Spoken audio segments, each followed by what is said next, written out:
滚！当真要为这人间与我不死不休！以我真身化关镇魔，万劫不悔。不，就算这样，我还是会再出世的，你镇不住我的！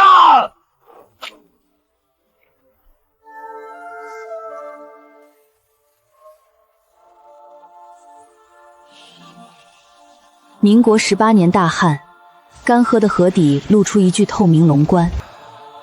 阿关，你一世又一世煎熬，什么都改变不了，他又要出来了。这是龙棺，现18岁处女同葬，龙神庇佑，天降甘霖。干得开裂的河底露出一具透明棺。我正值18岁，未嫁，可那具透明棺是我当年葬下去的。民国18年，泾县3圣祭童子，河神娶妻，依旧低语未下，六料无收。镇上能逃的青壮年都背井离乡外逃求生，只剩老弱病残无可奈何，坐以待毙。每天都有人饿死，尸体埋下，又被挖出，再不见踪迹。就算有棺材铺那些闹鬼的传闻，依旧有面露凶相的人在附近游荡。我要镇守棺材铺，不能离开。不知道什么时候开始，镇上整天隐隐飘荡着诱人的肉香。啥味儿啊？香香的，这鬼地肉味儿，哪来的香味儿？最先我还以为是那些失踪的尸体，可那香味儿太诱人了，且经久不散。跟着味儿走，快去看看。走，别让别人抢了先。原本聚集在棺材铺边的那些人也都被引了过去，我隐约知道是谁来了。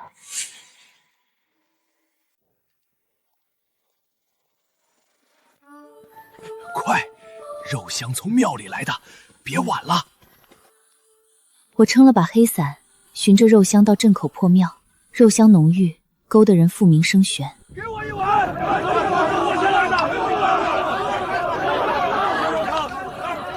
的。所有人都聚在这接肉汤。来，女娃饿了吧？喝碗肉汤吧，鲜着呢。见我来，像唤乖孙一般。我冷冷地看着他，那口锅并不大，可总咬不空。灶下无柴，却冒着幽蓝火焰。在这连草根树皮都被啃光的地方，哪还有什么肉？可这些人毫不在意，只顾着争抢。我站了1天1夜，等他们都吃撑躺下，才走进庙内。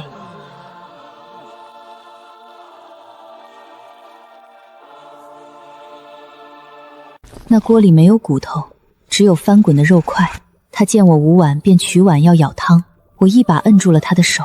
喝肉汤又香又鲜。有我在，你不该来的。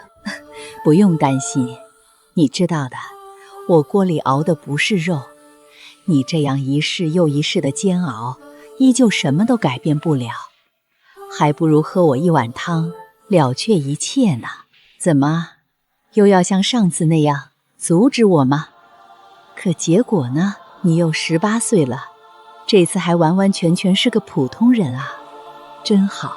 他看了看四处躺着的人，你站1天1夜不阻止，是知道拦不住。他们支汤不对，可他们在意吗？我叹了口气，喝你这肉汤，总比吃那观音土好啊。你自身难保，还妄想拯救众生吗？他笑得依旧慈祥，悠悠的道：他又要出事了，你还不逃吗？就在我们说话间，河道处突然平地一声旱雷，将那些吃得肚皮圆滚、瘫软不动的人全部惊醒。龙神水晶棺现世，我们有救了，有救了！龙神水晶棺现世，我们有救了，有救了！走去看看，走去看看！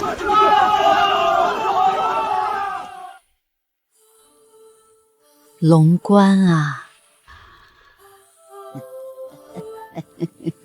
芙蓉肌里烹生香，乳作馄饨人争长。天迷迷，地密密，雄辉蚀人魂，雪霜断人骨。韦婆大荒之年，是以肉汤换人魂，熬的不是肉，而是人魂。饮汤者，以魂相换，再无转生。我没有回头再看他那汤锅，撑伞往回走。可镇上的人都饿得口吐黄水，胆汁外涌。此生苦，还求什么来世？那句关，我终究还是镇不住了。他要出来找我了，这次不知道是谁镇谁。我来到河边时，干涸开裂的河床上已经围满了人。刚喝了肉汤有力气，这些人就开始挖棺。那是一具透明棺，似玉非玉，不是玻璃，也不是水晶。棺中满水，无数身若柳叶、长有银丝细须的小鱼在中间游动。棺中有具穿双层金寿衣的尸身，因鱼群环绕，不见真容。这里面葬的是龙神，不要再挖了！在这种能断后事、换一碗肉汤的民警里，龙神又算什么？也有人想直接开棺，可棺身棺盖宛若一体，根本打不开，只得再往下挖。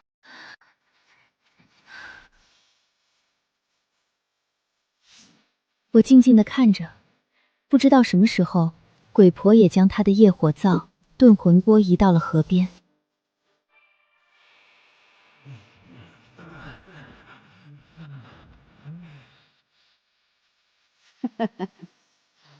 大家挖累了，就又到他的锅边饮肉魂汤，继续挖。他还是这么想帮他。上次为了镇住他，我拼尽了全力，落了转世再无半点法力，所以我知道这具棺挖不出来。就算鬼婆相助，业火熬魂，他也不可能这么快出世。可这已经是大旱的第2年了，我不知道还能支持多久。连挖了4天，那具透明棺已经1个多人高了，却依旧不见底，且怎么也挪不动。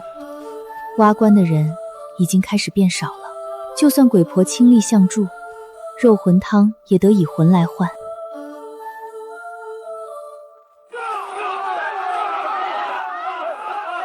挖出透伯尼关的第7天，大帅府突然派兵进驻了，领兵的是张少帅，还有一位黑衣长褂的袁先生。那袁先生率先带兵将棺材铺围了起来，用枪压着我到了河边，再将原本挖棺的民众全部赶到一边扣押起来。乱世出枭雄，河底现龙棺，谁不想争锋？鬼婆站在河岸，依旧慈祥地朝我笑了笑，悄然消失。袁先生拿着罗盘，装模作样地围着那具透明棺，棺穴定位。水飞走则生气散，水溶注则内气聚。水者龙之血脉，血之外气。龙飞水送，吾以明其来；血飞水尽，吾以明其指外气横行，内气止生。凡属龙血。见内张少帅面露不悦，忙改口道：少帅，这确实是巨龙棺，内有龙尸，必葬龙穴，故这金缕衣。得龙于户，只要取棺而出，再将张家先祖迁入此穴，则子孙化龙。这袁先生知道率先拿了我，又能以水法看龙穴，还是有点本事。不过这张少帅见张少帅正目光不正地打量着我，袁先生忙道：这龙棺不见底，盖因真龙不可妄动。可如若为龙神娶妻，得18处子，起棺配婚，龙棺自动。我听着心头猛地一跳，沉眼看向袁先生，他岂敢？可他话音一落，干得没有一丝云的空中，又是平地一声雷，电光闪动间，那被挖出1人多高的透明棺中，精灵闪烁，五彩腾飞，被扣押在河边的民众立马跪地高呼。而我却通体发冷，隐约间听到他的声音：阿关，你看，你想救他们，他们却让你与我同葬了。而张少帅目露可惜地看着我，摩挲着下巴，扬声道：好，就听袁先生的，为龙神娶妻同葬，求龙神庇佑，降下甘霖。这是想占龙穴，还假意是为民求雨，收得民心。几千年了，人还是这么虚伪。那些民众复又立马高呼：少帅英明，少帅英明！几个亲兵正要来扯我，我瞥了袁先生一眼，正要冷声警告他，一旦棺开，就不是他能掌控的。可根本不给我任何开口的机会。袁先生早有准备的从袖口掏出2个麻袍，塞我嘴里，得罪了。然后朝亲去兵道：寿衣店，找身金色寿衣，给关姑娘换上，好嫁于龙神。是。可他话音一落，旁边的张少帅却摆了摆手道：反正要暂关了，先送到我房间，啊不，先送他回房。本少帅安慰安慰他，毕竟也算是为民请命嘛。他这话音一落，袁先生脸色顿时铁青，干燥的和风中又开始有着肉香飘荡，我耳边传来呵呵的嘲笑声。阿冠，他想沾你的龙穴，还想睡你呢，你这次可亏大了。听着耳边熟悉的嘲弄声，我忙转眼朝那巨棺看去，金光已收，棺中再无半点异常，知道他暂时还出不来，不由得松了口气。只要回棺材铺，我就不怕了。我任由他们绑着，冷眼看向袁先生，他既然有些本事，怎么能与兵匪为伍？要开这巨棺。一边张少帅嘿嘿的笑，朝亲卫打了个眼色，示意将我拉走。袁先生见他来真的，驾龙神得是处子身，您这你就不懂了。张少帅甩了甩帽子，戴在头上正了正，一脸痞笑。处子身嘛，也就那么回事儿。本少帅有的是办法。安慰完他，在嫁给龙神时还是处子，事情轻重，本少帅还是知道的。说着，他伸手拍了拍袁先生的肩膀。等完了这茬，本少帅带你去百乐门找小桃红，让他教教你。袁先生忙称不敢，伸手指着我，还想阻止。旁边亲卫立马掏出了枪，吓得他一哆嗦。到了棺材铺，张少帅正满脸嫌弃地拿着马鞭，戳这个，点那个，又摇头似笑非笑地看着我，撇头让人将我送回房间。我被他一把推倒在床上，努力挣扎撑着身子起来，一抬头就看见张少帅一脸痞笑，一步一步朝我靠近，伸手就捏住了我的脸，嘴里塞着的麻桃挤痛的我呜咽了一声，眸光发冷。眼看他越凑越近，那些亲卫已经离开了，我一边做事往后缩，手被绑着，食指在床上轻轻摸索着，缓缓爬动，跟着猛地一勾，一根银丝牵动，咔的一声轻响，床帐被扯开，一条胳膊粗细，通体漆黑，挤上一条白线，头顶长有肉角，双眼却只有肉流的阴灰，如同闪电般窜了出来，眨眼就勒缠住张少帅的脖子，挥手贴在他嘴边，漆黑分叉的舌信在他唇边嘶鸣，似乎只要他一张嘴，立马整个蛇身就钻进他嘴中，吓得张少帅双眼都成了斗鸡眼，不敢妄动。不过倒也是跟着他老子扛枪出身的，没一会儿就镇定了下来，还将我当成有些小本事的江湖中人，抿着嘴，舔着脸，露着讨好的笑，看向我，眼珠转动，瞥向他胸前挂着的一只金链怀表，意思是让我自取。那表链虽细却精致，上面还镶着几颗西洋的金刚钻，在2年前还为大汉时，光是那金表链就能在牙行随便挑走20来个年轻貌美的小姑娘，更不用说那几颗金刚钻了。当然后来镇上年轻貌美的姑娘，能卖的卖了，不能卖的也就下锅了。他现在还不能死，可我看着他这样子，就想到了另一张脸，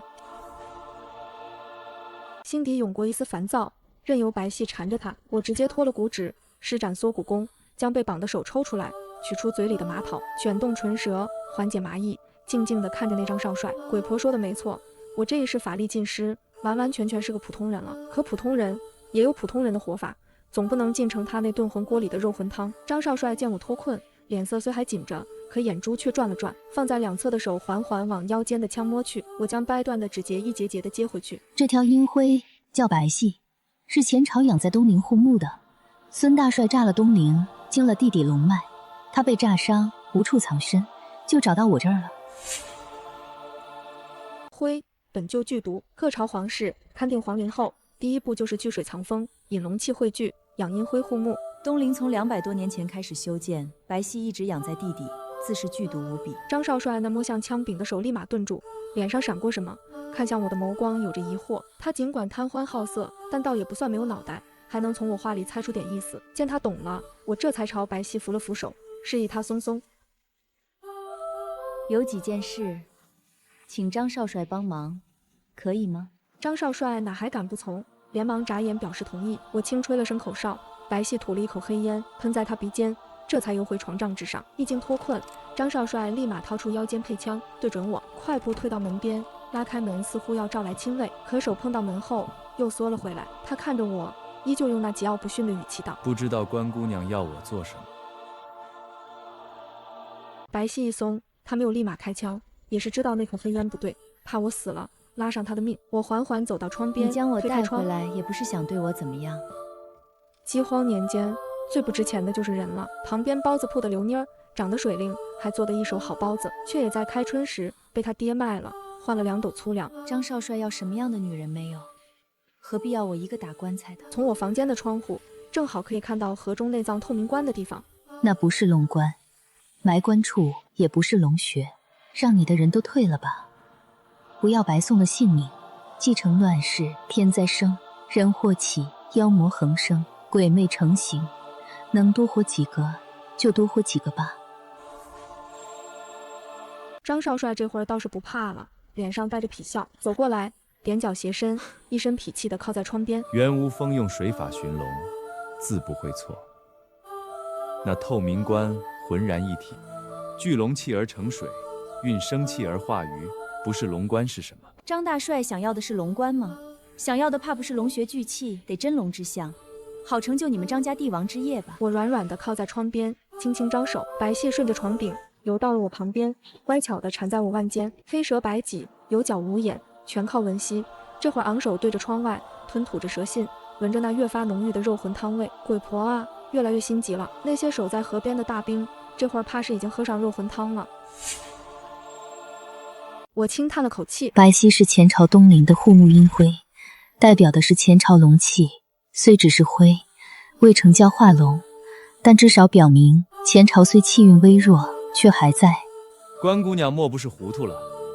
现在是民国18年，连东陵都被直接炸开了，还有什么国运？看吧，这就是经历的少的人，以为一国之运亡了就没了。我见得多了，周汉分东西，两宋有南北，哪有这么快亡？可这样民不聊生，连年四处灾荒的年景，我也希望兴亡交替能快点。所以在白皙来找我的那一刻，我甚至想亲手杀了他。可杀了他又有什么用？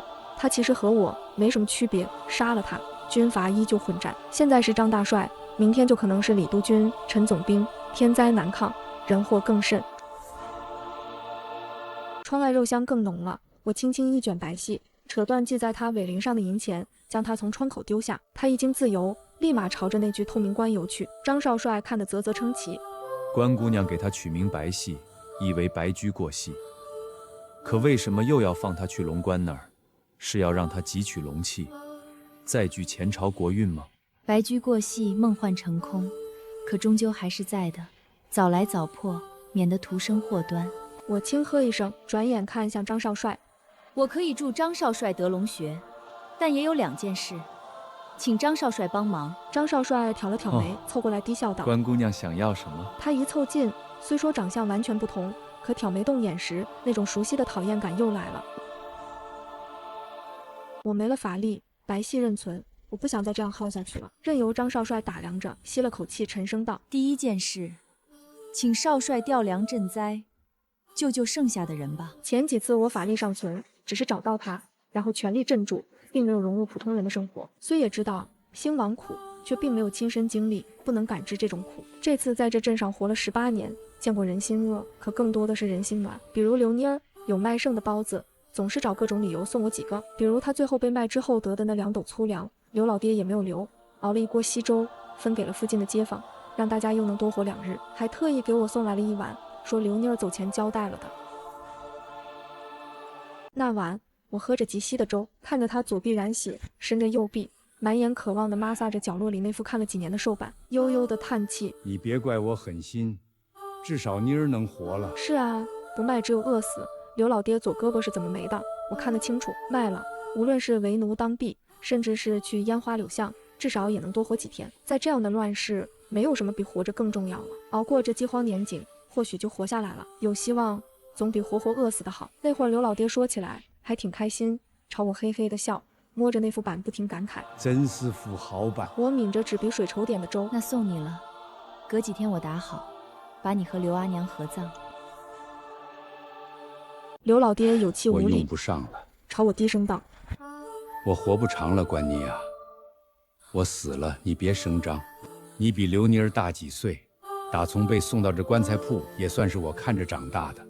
我知道你看上去闷闷的，可内里劲儿着呢。我拿你家斧头剁这条胳膊时，你看到了，眼都没眨，还拿白布给我裹着伤口，给我敷药。你知道那条胳膊去哪儿了，也没有声张。刘妮儿单纯，我舍不得她这样，她也不会这样。可你也要活着，知道不？能活就行，熬过去就好了。他又摸了摸那具板，碗都没拿，直接走了。他哼着歌：黄泉路上你慢慢走哟，哥哥我后头来，携手过那奈何桥哦，同饮一碗孟婆汤，定下来世又一圆哟。刘阿娘身体弱，一直将养的精细，父女俩卖包子赚点钱，被一层层的包了税，日挣日吃就不错了。大部分人家无隔宿之粮，他家就算有点闲钱，也都给刘阿娘买药了。从去年底就开始闹饥荒，刘家父女俩饿一饿也就算了，刘阿娘一饿就撑不住。刘老爹那条胳膊也没让他多活几天，反倒搭上了自己，这才急着卖了刘妮儿。他的意思我明白，刘妮儿不愿那样活，他背上卖女的恶名，给刘妮儿谋条活路。可他已没了求生的意志，送一碗粥，告诉我怎么活，或许怕我拖不动。第二天一早，他就悄无声息地吊死在我家后院，还特意将自己洗涮干净，脱了衣裳，就那么白赤条条的，瘦骨嶙峋地挂在那里，当真是贴心啊。可我不用进食，我现在法力全无，救不了他们，那就尽量救剩下的人吧，再守好那句关，不要让他出事。远处肉香扑鼻，张少帅耸了耸鼻子，叹气道：关姑娘不知道啊，现在又有旱情，西边还有匪祸，还得养兵，真没有余粮。张少帅的二妹刚跟西南陈大将军家定了亲，听说张小姐的订婚宴，光是点心就特意用了3辆军用飞机，从法国请了厨子，装了食材，什么奶油蛋糕、洋汽水、洋酒应有尽有。我不由得嗤笑一声，头往外探了探，后院那个角落，刘老爹就吊死在那。可笑啊！刘妮儿一条命，不过2斗粗粮；张二小姐一场订婚宴，却是这般劳民伤财，这还只是点心呢。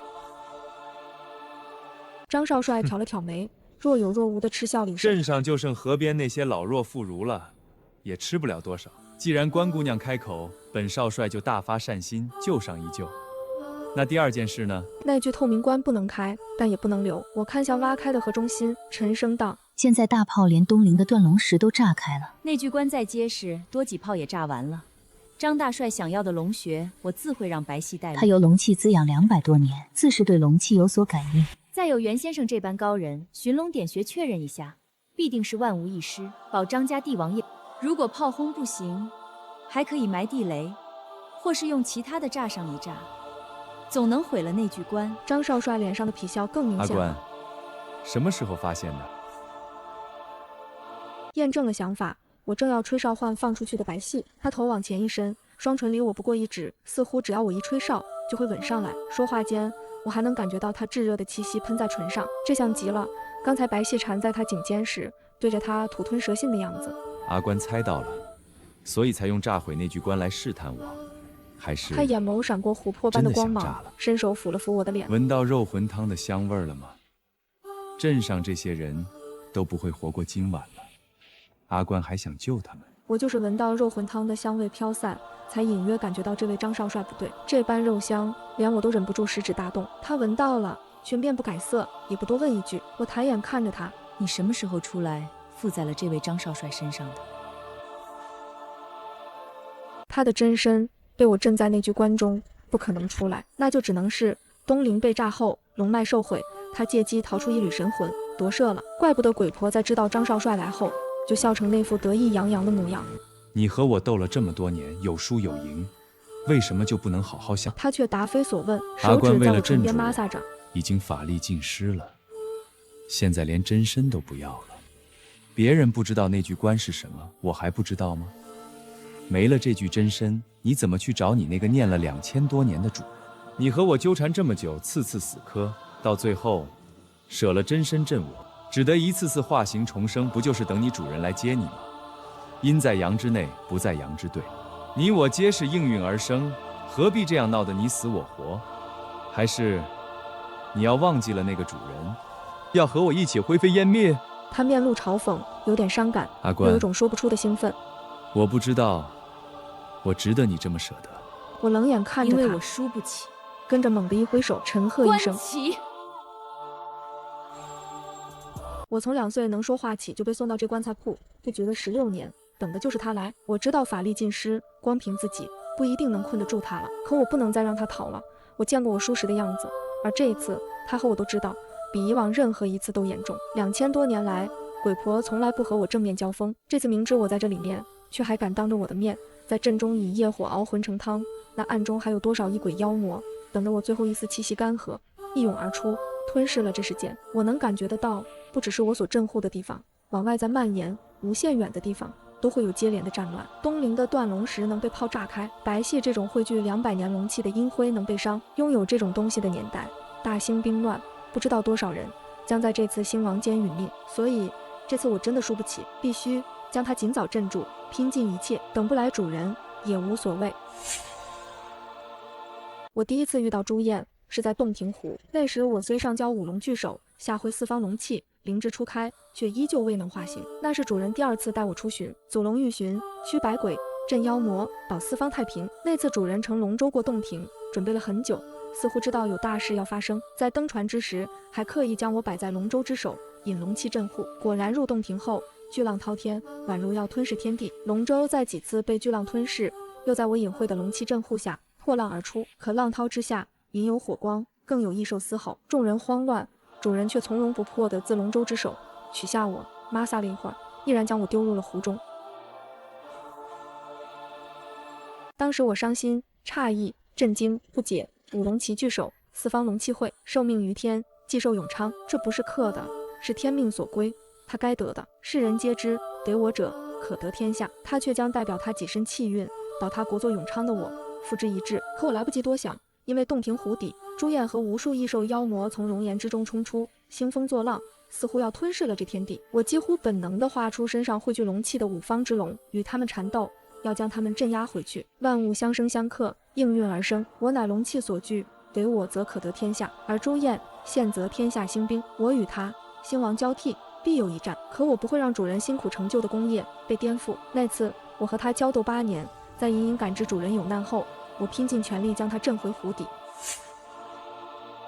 顾不上那被主人狠心一掷的伤心，堪堪化形，还特意在华阴评书道，假模假样的演着戏，将自己又献回给了主人。那会儿我还想着失而复得，主人对我肯定爱不释手，再也不会舍弃我了，谁又舍得我这样一件天下至宝？可我错了，主人见到我回来并没有多开心，只是轻轻抚着我，忧思重重。我从来看不懂主人的心思，可我能回到他身边就很开心了。他带着我入云梦泽，击大雨，观云起云落，世人皆传他遍访名山仙迹，是为求长生。可他是祖龙，有我引4方龙气加身，长生何其容易？前提是他不要再丢弃我。我隐隐有感觉，他还是会再丢弃我。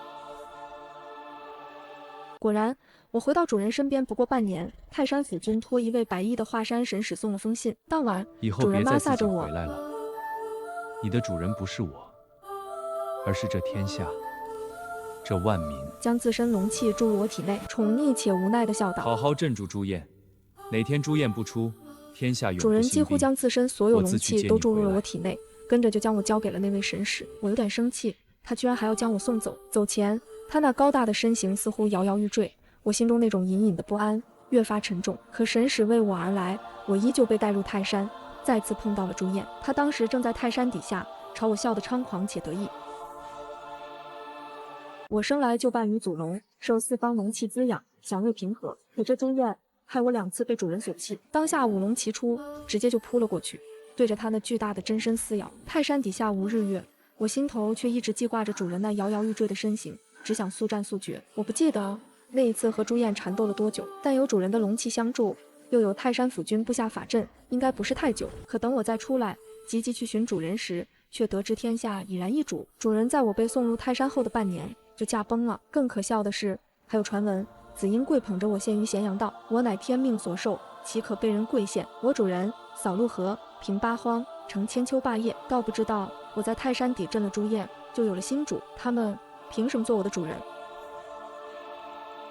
这天下可一主，而我永远只有一个主人。我直接去了主人的陵墓，龙气充沛，日月星辰，山川河泽皆聚于内，可唯独没有主人。复又急转泰山，寻泰山府君，他长轮回，又是他让华山神使送信找主人借我镇朱燕。可等我到了泰山，泰山府君也不知所踪，轮回之事交由地府。我又立马去地府，可主人是祖龙，地府管不得他的轮回，录不得他的生死。我试着以龙气相寻，却依旧毫无所获。主人好像就这样从天地间消失了。从我开灵智起，就知道我为天命所归，龙气所聚，乃天下至宝，世人皆想得我，而后得天下，权力长生皆可得。可主人他既得了天下，得了我，却又为了所谓的天下万民，亲手舍弃了我，还两次啊！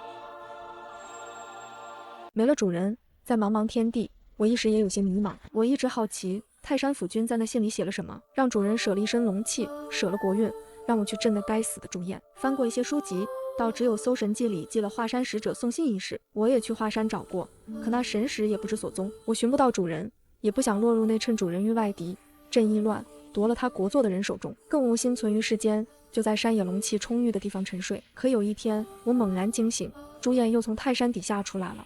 我不知道在那样的强风之下，朱燕是怎么脱困的，可她就是出来了，还刻意放出气息，惊醒了我。主人最后交代我的就是镇住朱燕，他说会回来接我的。于是朱燕出，我就去镇。这次倒只有几十年，不过中间倒还传闻我被摔坏，磕了一脚，用金子补上了。哎，如果我真身被一摔就碎，碰上朱燕早就化成了齑粉，还想振一国之运。因为这个朱燕没少笑话。你在这里和我斗，外面那些假的可都被奉为至宝。你那主人回来，说不定就去找那假的了。你主人不要你哥，气得我直接引五龙线与他缠斗，可他还是会出来。我与朱燕缠斗几次后，观天下兴亡之术，隐约猜到或许是主人太过强大，天道后悔了，不想我保主人国祚长眠，继寿永昌，这才放出了朱燕和那些妖魔异兽，甚至连泰山府君这些都被牵制，无暇顾及人族。天下大事，合久必分，分久必合。朱燕出，则天下兴兵大乱。我震得越快，兵乱就平得越快，天下万民也不用受那兴亡交替间的天灾人祸。这是主人希望我做的。或许等天下再无兴兵之事，他真的会来接我。只是后来，或许是没了主人，我每次镇完朱燕，本身隐居的龙气弱了许多，必须沉睡休整，甚至得靠这皇朝龙气滋养。无论我怎么拼尽全力镇，朱燕依旧会脱困，天下依旧会兴兵。当然我也输过，比如16国、南北朝、5代10国，我被朱燕镇住，他在外面四处兴兵，肆意杀戮，兵荒马乱，往往还会有各种天灾，民不聊生。一子而食，鬼婆在外面四处以肉汤诱人魂，异鬼横行，妖魔丛生。等我脱困出来，再镇住朱燕，又不过只有短暂的太平。我有时也不知道自己存在的意义是什么。在长时间的缠斗间，朱燕也会生出烦躁，他会问我为什么一定要护着这些人，一定要镇住他。同样，他也不知道他四处兴兵所求的是什么，是为了乱世横生，好像他那些妖魔异兽的同类跨界而出给些血食，还是因为单纯不想被困住。可每次无论他那些同类出来的再多，都会被震回去。每次我将他镇得再好再隐秘，他也依旧会出来。我想这大概就是所谓的天道轮回。曾经我也有2次想着帮谁集龙气镇国运，一次乱世之中将一个假的换成自己的真身，还刻意放出五彩霞光引祥云缭绕，让人注意。可那人得了我，却连捧我出世号令群雄的胆量都没有，居然将我密藏于后宅，这般无胆鼠辈，岂可问鼎天下？我再次将假的换回来，遁走。第2次，我实在不忍主人传下的基业落于外族手中，刻意让一农夫掘出我，献于当时的帝王家，可被一堆人验来验去，也不能确定我是真是假，反倒照着我的样子又刻了10方假玺，以求真真假假，乱了别人的眼，保他家江山永固。这般无用，就算我藏在那10方假玺中间，那一招我为主人不值。再后来，我和朱燕也都累了，他镇住我时会不停地和我说话，问我：阿关，我们这样斗来斗去上千年了，你跟着你主人也才20-30年吧？如果我们同时清醒的存在，外面会是战乱还是太平盛世？我不知道他为什么叫我阿关，也不是不敢赌他所说的，而是历经千年，我清楚的知道，有没有朱燕都会有战乱，可没有我镇住朱燕，他们会在外面不停地挑拨人心，连连战乱永不平息。名利弊，一生是非心，上位者时间久了，对下位者施压只会越来越重，想要子孙万代，江山永固，继寿永昌，就算我潜藏不出，历朝历代居然都说得到了我，来表明自己是正统可永昌。而下位者被无尽压迫，到某一天总会有那么一个人揭竿而起，振臂高呼王侯将相，宁有种乎？可攻城之后，在那些揭竿而起的后人眼中，王侯将相尽出其子孙，想着的又是子孙万代，继寿永昌，又会捧着一个假的我，彰显受命于天。天下是否兴兵，国祚是长是短，与我与朱燕其实没什么太大的关系，尽在人心。我后面镇朱燕，只是为了不让他在外为祸作乱，免得他引得妖魔横行，屠戮百姓万民。而朱燕却不知道什么时候起了别的心思，总会时不时地跟我唱歌。天迷迷，地密密，雄鱼食人魂，雪霜断人骨。天未遭贤弱，所以治之然。分明犹惧公不信，公看额壁，书问天。阿官，这是人写的诗，他们看得这么清楚。可为什么我们不过是挑拨几句，就会有不停的战乱饥荒？我不知他是嘲讽我护着的世人，还是在暗喻着什么。可要说兴亡与我们没关系，却又似乎与我和他有着千丝万缕的关系。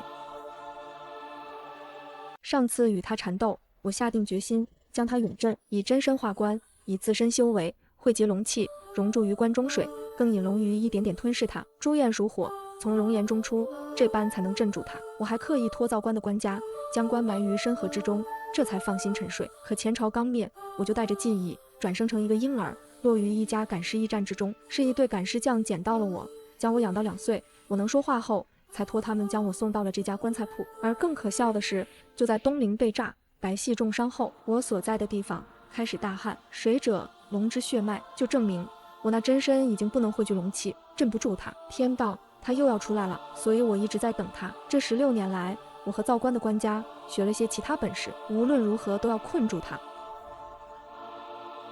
随着我一声号令，一具具早就埋在地下的棺材破地而出，每具棺之间以墨丝相连，密织如网。朱燕看着棺骸翻腾，你连多跟我说说话都不肯了吗？就这么厌恶我了？我只是牵引着群官对着他直撞而去，可就在官群要靠近他时，那一身军装腾的一声，火光冲天而起，墨丝尽断，棺木成灰，连里面封着的僵尸也尽数燃烧了起来。朱燕一身黑红长袍，墨发披散，于腾腾火光中而出，双目猩红如火，瞳若琉璃，沉沉地看着我。阿官，你知道的，乱世我必出。是你用真身耗尽修为，才多镇了我10几年。在东陵破，去年大旱起时，我已经出来了。我现在的身份是督军府的少帅，你是棺材铺无父无母的孤儿。他双手在冒着浓烟明火的长袍上左右一挥，火灭烟尽，任由那些僵尸烧着。他走到我身前，我来前已经将督军府的事情安排好了。一只精致的怀表落在我面前，表壳上是微雕的洞庭山水。张二都订婚了，我这少帅为什么还未娶？我们第一次见就是在洞庭，我一看到这个就想送给你。阿官，我们斗了2000多年了，各有输赢。这次你以真身化关，法力尽失，斗不过我的，可我也不想镇住你，你就陪陪我好不好？我们不去管这战乱兴亡，没有看我们参与会变成什么样。打开表盖，表壳上是一张照片，我的。那是还没有大旱前的上元节，刘妮儿拉着我去拍的。我微侧着身，2条黝黑长麻花便搭在肩上，衬得脸色皎白，肩颈修长。那会儿刘妮儿正扮丑逗我笑，所以照片里我嘴角轻勾，双目含笑地注视着前方，真好看啊！我从来不知道自己是长这样的。后来刘妮儿去拿照片，照相馆的老板却说找不到了，愿意给我重拍。刘妮儿还要拉着我去，当时我已经感觉到入春无雨，大灾将至，所以没去。没想到落在了张少帅手里。阿官，我们不斗了好不好？我知道你能看到这次新兵比过往都厉害，你镇不住的。朱燕声音带着诱惑，双目沉沉地看着我，轻握着我的手，将那怀表小心地放在我掌心。现在世代不同了，有飞机，有轮船，可以走很远。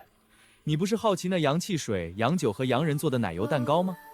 我是少帅，可以调动飞机带你去你想去的任何地方，吃这些你想吃的东西。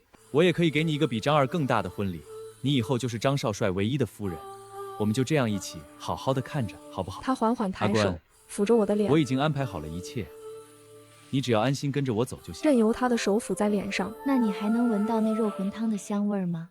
很好闻，我一直想知道那是什么味道。他说这样看着，可他出来1年多了，知道我在这里，也知道这里大旱饥荒，知道鬼婆已经开始熬肉魂汤，可一直等到我真身所画的那具棺出来，有了得龙棺战龙穴的由头才来。难道就是想安静地看着？他是少帅，可以调动飞机、火车、轮船，在这连草皮、树根都没了的年代，能给我洋酒、洋汽水、洋人的奶油蛋糕。可除了军阀少帅，其他普通人呢？那肉魂汤处处透着诡异，这些灾民还是喝了，毕竟肉魂汤比观音土的味道好了不知道多少。我没喝过肉魂汤，可我尝过观音土。刘妮儿被卖的前2天挖了一些，还特意给我送了一点，说吃了就不饿了，那没什么味道，吃多了也会死。确实还不如喝肉魂汤。我尝过观音土，所以这次碰到鬼婆，我没有阻止。朱燕说给我的盛大婚礼又能换多少粗粮？那么好的刘妮儿才换了2斗粗粮呢。在他眼里，现在是十里洋场、百乐门、小桃红，他享受着这些，所以能安心看着这兴亡交替。可我看到的却是民不聊生，哀鸿遍野。听着我的话，朱燕脸色一变，可已经迟了。我握着她的手，猛地一紧，胳膊上画出一道龙影，飞快地缠住她，同时沉喝一声：“白系！”我一身法力尽散，可白系身上还有着前朝残留的一点龙气，我一直没有杀他，就是留着这时用来困住朱燕的。引白系斗朱燕，还可以消耗掉白系身上那点龙气，让前朝国运尽早灭掉，一举两得。朱燕以为我是让白系去护我的真身，她错了。当我用真身镇住她时，就已经舍弃了。她以为我还想留着真身等主人，可我知道主人不会再回来了。这场乱世之后，会是一个不需要我，也不需要什么龙气国运的时代。白系一经缠住朱燕，那胳膊粗细的蛇身瞬间暴涨，她身上前朝气运还在，朱燕再厉害也不能对抗天道。朱燕的黑袍之上瞬间又燃起了滔天火光，她双手化为巨爪，对着白系蛇身抓去，一爪立马凌破骨线。我在一边飞快地以刻刀雕刻着引动法阵的符文。棺材铺与葬棺的河中心已成阴阳双眼，这里是阴眼、万棺葬、群尸引、通幽冥。一开始我没有完成符文引动，是怕被朱燕看出来不入这局。阿关，你就这么不愿和我在一起吗？你真身没了，都变成普通人了，就凭这10几年跟人学的这点术法，就想与我不死不休吗？随着符文起，无数墨丝涌动，整个棺材铺变成一张墨网。他说话间，双掌加大力度，将白系的舌骨生生扭断。听着白系痛苦的惨叫嘶鸣，如若我得了这天下，战乱可平，有你在，国运也可长兴，也就没了兴亡交替之苦。我沉眼不动，加快了布阵。可你眼中没有人的生死，鬼婆以魂熬汤，地狗食人，督军府见死不救，都是正常的。我说着，将法阵最后一笔刻下，转手以刻刀割破双手的手腕，鲜血洒出，墨丝瞬间被染红，化为无数红丝。远处惊雷阵阵，夹着袁先生的吆喝和砰砰的枪击声。他要拉你入幽冥，你就永远出不来了。他以真身镇你，法力尽失，只要他没了，就没有谁能镇住你了，我们就能一直赢。更是引着他那炖魂锅里的无尽冤魂，朝着这血丝网冲了过来。朱燕捏着白皙烧的只有拇指粗细的蛇身，沉眼看着我。你就不等你主人了吗？我以血为引，踏着红丝，一步步走向他，朝他伸手。你也累了，对吧？这世间容不下你我，我邀你同入幽冥，永生永世。说着，我轻轻握住他的手，勾唇朝他笑。朱燕勾唇苦笑。阿关，你知道我的心思，却愿这样。是啊，我伴随主人才20-30年，可和朱燕相斗相杀2000多年，他知我，我也知他，我确实镇不住他了。这次天下兵乱已经超出了我过往所有认知，所以我不得不这样。染血的手顺着朱燕的胳膊一点点往上，如蛇般缓缓地攀上他，慢慢将头靠在他肩上。我们不要分开了，就这样吧。鬼婆直接冲向红丝网，那张慈祥的脸上尽是狰狞，大声嘶吼着。你别被他魅惑，他就要血尽了，没了他镇压，这次你就是这天下之主。我没有多说什么。朱燕，看看白皙吧，只是伸手轻勾着他脖颈。我累了。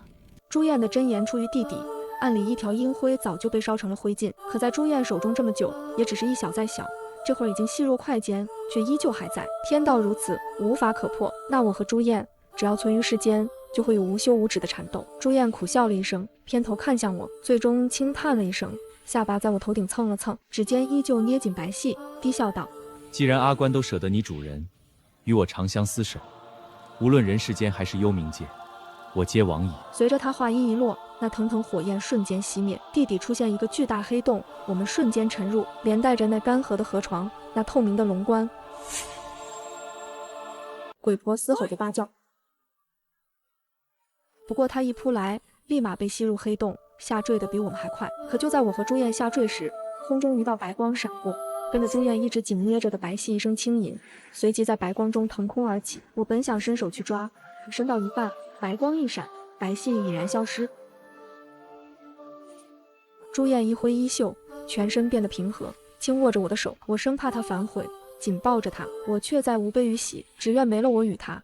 此次战乱后，一世长宁，再无兴亡苦。朱燕不知道为什么，突然在这坠入无尽幽冥时，哈哈大笑。可惜我再也等不来主人来接我了。